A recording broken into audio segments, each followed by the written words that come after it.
İyi Kürt, ölü İyi Kürt, ölü Kürt diyor. Merhaba kardeşlerim, kanalımıza hoş geldiniz. Bugün yeni bir videoyla karşınızdayım. Bugün yine konuşmamız gereken bazı şeyler var.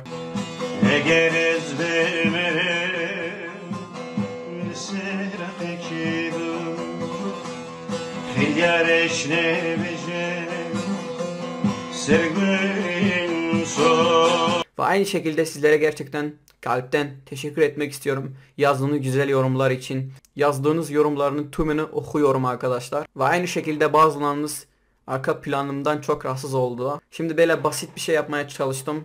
Umarım biraz hoşunuza gider. Böyle çok iyi olmadığını da biliyorum, hani burasından bahsediyorum. Çok iyi olmadığını biliyorum ama ileride inşallah gelişirsek onu da düzeltmeye çalışırım. Hepimiz birlikte bir şeyler ancak başarabiliriz. Ben tek başıma hiçbir şey yapamam. Sizin yazdığınız yorumlarla kendimi geliştirmeye çalışıyorum. Sizlere gerçekten teşekkür ediyorum. Size gerçekten ne kadar teşekkür etsem azdır. Burada birkaç yorum atan kardeşlerimin adını buralara yazacağım arkadaşlar. Buralara yazacağım. Her haftada yeni video yaptığım zaman sizin adınızı da burada yazacağım. İşte yorumlardan ad seçeceğim. Bu videomda ilk yazılan adlar bunlar olacak. İlerideki videolarımda inşallah sizin adınız da olur. Evet arkadaşlar, ilk videomda bu üç kardeşimizin ismini yazdık. Evet arkadaşlar, kamera çok kaliteli olmadığı için yazı çok iyi bir şekilde görünmüyor ve el yazmam çok kötü olduğu için biraz güzel yazmadım. Kusura bakmasınlar, haklarını helal etsinler. Yorumları da buraya koyacağım. Evet arkadaşlar, bugün hakkında konuşacağım kişi Reymen. Reymen çoğu kişi tanıyordu zannedersem internet aleminde. Bu kişi hakkında neden konuşacağım? Çünkü eskiden Kürt olduğu halde Kürtlere ettiği kötü laf var. Hani gerçekten ben böyle insanları gerçekten anlamıyorum. Yani bir yerlere gelmek için çok ödünç veriyorlar. Bir yerlere gelmek için kendini satıyorlar. Kendinden çok ödünç veriyorlar. Ne bileyim, yani işte birkaç faşisti mutlu etmek için kendi Kürtlüğüne bile laf edebiliyorlar. Çünkü gerçekten biz Kürt halkı olarak çok iyi niyetli insanlarız. Herkesin çabuk bir şekilde affedebiliyoruz. Ama bana göre böyle kişiler etmemiz doğru değil gerçekten. Çünkü böyle kişileri affettiğimiz zaman bunun gibi kişiler daha fazla oluyor. Daha fazla böyle şeyler yapmaya cesaret alıyorlar. Yani onun için arkadaşlar, bunun gibi insanlara gerçekten takip etmememiz lazım. Yani bunun gibi insanları bir yere getirmememiz lazım.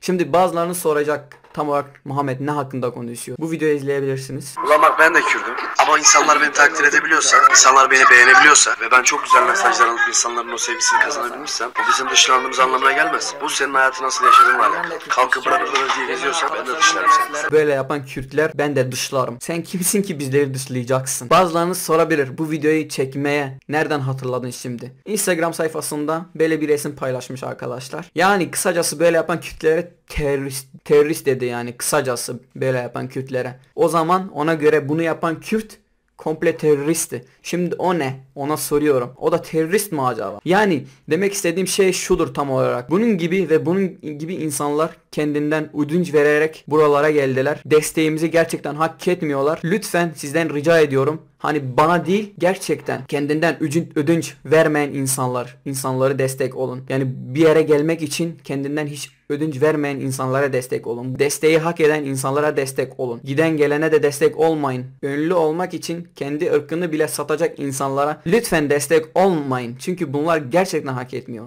Korkmadan direkt ben Kürdüm diyebilen insanlar var bu YouTube aleminde. Ve maalesef ben onların kanalını izlediğim zaman gerçekten iyi içerik de yapıyorlar. Abone sayıları bayağı az. Neden bu insanlara destek olmuyoruz? Nerede bir tane amalı Kürt varsa, amalı, hani ben Kürdüm ama diyen varsa, abone sayısına bakıyorsun milyonları geçmiş. Yani neden soruyorum size, neden böyle bir şey yapıyoruz biz? Ben Kürdüm, korkmadan ben Kürdüm diyen kardeşlerimize sahip çıkalım. Onların kanalına destek olalım. Zaten faşistler onlara rahatlık vermiyor. Onları düşürmek için her şey yapıyorlar. Şimdi Scorp diye bir alem vardı eskiden. Orada Kürtlere saygısızlık yapılıyordu. Yani küfürden mi ne isterseniz vardı o zaman. Ben 4 sene önce miydi, 5 sene, tam olarak çok eskiden arkadaşlar. Böyle bir şey gördüm. Kaydını da aldım o zaman. Biraz ses bayağı iyi olmasa da YouTube'da bulamazsınız. Aradım o videoları. Şimdi yok. Eskiden vardı ama yoktu şimdi. Herhalde silmişler bazı kişiler. Ünlü olduktan sonra zaten siliyorlar. O yaptığı terbiyesizliği. Yani en iyi Kürt, ölü Kürt diyen de var. Abi Türk-Kürt ayrımcılığında ne düşünüyorsun? İyi Kürt ölü. İyi Kürt ölü Kürttür diyor. Böyle terbiyesiz bir şekilde Kürtlerin taklidini yapan da var. Kürtlerle dalga geçen de vardı orada. Ve beni en çok rahatsız eden hani Reymen denilen kişi Kürt olduğu halde ben orada bekliyordum ki kalkıp da kendi Kürtlüğünü savunmasını bekliyordum.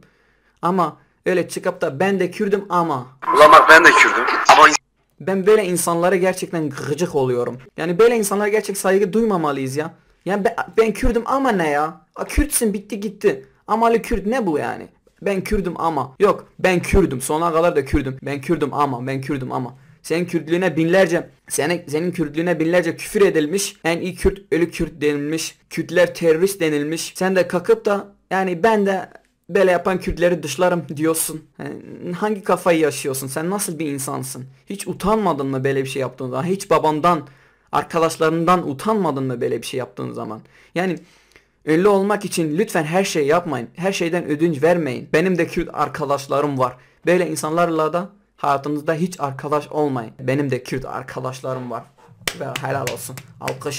Yani ilginç olan ne? Yani orada binlerce kişi Kürtlere küfür ediyor, Kürtlere sallıyor. Yani savunmayacaksan da en azından da laf atma. Orada çıkıp da böyle yapanı ben de dışlarım demen bana saçma geliyor gerçekten. Çok saçma geliyor. Kaç tane faşisti mutlu edeceğim diye, kaç tane faşisti kanalına abone olacak diye Kürtlüğünü her şeyini satma. YouTube'da gerçekten birlikte çok şey de başarabiliriz. Sesimizi çok iyi bir şekilde de duyurabiliriz. Bizim için önemli olan insanlık, insan. Hepimiz insanız. Unutmayın. Sizleri çok seviyorum arkadaşlar. Bay bay.